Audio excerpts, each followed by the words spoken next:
नमस्कार दोस्तों, defence news Hindi में आपका स्वागत है। आज की खबरें। डीआरडीओ एस्ट्रा MK3 BV-RAM के 2 संस्करण विकसित करने की योजना बना रहा है।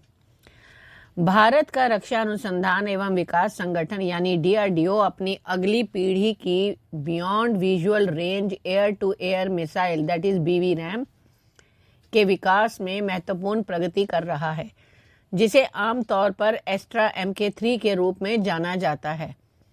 अपने पूर्ववर्तियों एस्ट्रा MK1 और MK2 की सफलता पर आधारित इस नए संस्करण का उद्देश्य अत्याधुनिक तकनीक को शामिल करके और लंबी दूरी तक मार करने की क्षमता हासिल करके भारत की हवाई युद्ध क्षमताओं को बढ़ाना है। एस्ट्रा MK3 में रैमजेट इंजन एक प्रणोदन प्रणाली है जो लंबी दूरी पर निरंतर थ्रस्ट प्रदान करती है, जिसमें मिसाइल का मध्य मार्ग उड़ान के दौरान उच्च गति और गतिशीलता बनाए रखने में सक्षम बनाया जाता है। डीआरडीओ ने मिसाइल प्रणाली के सफल जमीनी परीक्षण पूरे कर लिए हैं और अब परीक्षण मंच के रूप में Su-30 MKI का उपयोग करके हवाई परीक्षणों की तैयारी कर रहा है। अगला, भारतीय वायुसेना ने SNECMA M53 इंजन के पुर्जों के निर्माण के लिए निजी क्षेत्र को शामिल किया है। भारतीय वायुसेना SNECMA M53 इंजन के लिए पुर्जों के स्थानीय निर्माण पर ध्यान केंद्रित करके अपने मिराज 2000 बेड़े के भविष्य को सुरक्षित करने के लिए घरेलू निजी क्षेत्र की कंपनियों के साथ सक्रिय रूप से सहयोग करने की कोशिश कर रही है। यह इंजन एक आफ्टर बर्निंग टर्बोफैन है जिसे स्क्रेमा यानी कि अब साफरान एयरक्राफ्ट इंजन का हिस्सा मानते हैं, जो डसॉल्ट मिराज 2000 के लिए विकसित किया है, जो कम से कम 2035 तक IAF के मिराज 2000 विमान की परिचालन क्षमता को बनाए रखने के लिए महत्वपूर्ण है। मिराज 2000 एक बहुभूमिका वाला लड़ाकू विमान है जो 1980 के दशक में शामिल होने के बाद से ही भारतीय वायुसेना के लिए एक महत्वपूर्ण संपत्ति रहा है।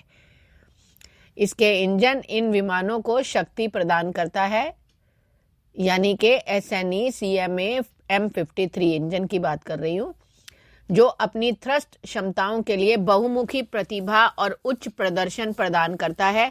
बेड़े को एक और दशक तक चालू रखने की योजना के साथ IAF की रणनीति में इंजन के पुर्जों और पहनने योग्य वस्तुओं की निरंतर आपूर्ति सुनिश्चित करना शामिल है, जो नियमित रखरखाव और परिचालन तत्परता के लिए आवश्यक है।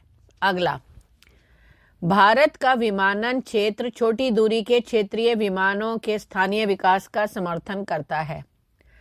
भारत के भीतर क्षेत्रीय संपर्क को मजबूत करने के लिए एक महत्वपूर्ण कदम के रूप में विमानन मंत्रालय ने कई भारतीय एयरलाइन कंपनियों के प्रतिनिधियों के साथ गोलमेज चर्चा आयोजित की है। इन बैठकों में आम सहमति से 600 से 800 किलोमीटर की रेंज क्षमता वाले कम दूरी के उड़ानों के लिए डिजाइन किए गए स्वदेशी क्षेत्रीय विमान के विकास का समर्थन किया गया है। यह पहला उड़ान यानी UDAN उड़े जो कहलाता है देश का आम नागरिक कार्यक्रम के तहत भारत की क्षेत्रीय संपर्क योजना RCS का विस्तार करने की एक व्यापक रणनीति को दर्शाता है।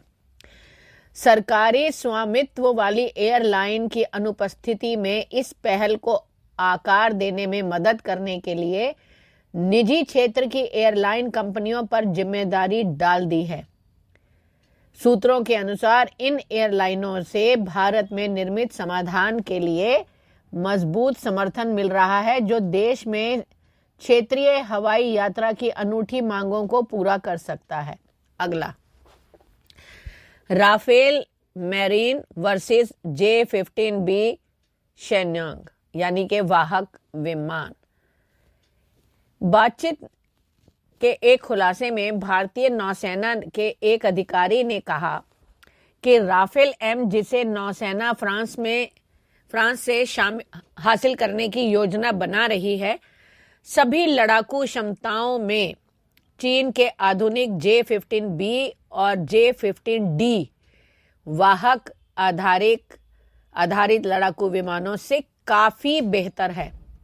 यह आकलन नौसेना की विमानन संपत्तियों और हिंद महासागर क्षेत्र में अनेक रणनीतिक निहितार्थों के चल रहे मूल्यांकन के बीच आया है। राफेल एम प्रसिद्ध फ्रांसीसी राफेल लड़ाकू विमान का एक नौसैनिक संस्करण है, जिसे विशेष रूप से वाहक संचालन के लिए डिजाइन किया गया है और यह उन्नत एवियोनिक्स, हथियार और नौसैनिक युद्ध की कठोरता के लिए उपयुक्त एक मजबूत एयरफ्रेम से लैस है। नौसेना अधिकारियों के अनुसार सोवियत युग के सुखोई Su-33 के व्युत्पन्न J-15B और J-15D अभी भी कई विरासत में मिली डिजाइन समस्याओं से जूझ रहे हैं, जिन्हें महत्वपूर्ण चीनी निवेश के बावजूद पूरी तरह से हल नहीं किया गया है। अगला, ड्रोन नियंत्रण के लिए 2 सीट एमका पर विचार कर रहा है ADA। एरोनॉटिकल डेवलपमेंट एजेंसी यानी ADA भारत के महत्वाकांक्षी 5.5 पीढ़ी के stealth fighter advance medium combat aircraft में दूसरी सीट जोड़ने पर विचार कर रही है, खास तौर पर लड़ाकू ड्रोन को नियंत्रित करने के लिए। इस दिलचस्प विकास का जो संकेत था वो एक बातचीत के दौरान दिया गया, जहां पर ADA के एक अधिकारी ने भविष्य में 2 सीटर एमका वेरिएंट के उभरने की संभावना की ना तो पुष्टि की और ना ही इनकार किया। प्रशिक्षण या रूपांतरण उद्देश्यों के लिए इस्तेमाल किए जाने वाले पारंपरिक 2 सीट वाले विमानों के विपरीत IAF ने इन कारणों में 2 सीट वाले एमका का स्पष्ट रूप से अनुरोध नहीं किया है। इसके बजाय चर्चा परिचालन संवर्धन, विशेष रूप से ड्रोन प्रबंधन के इर्द गिर्द घूमती है।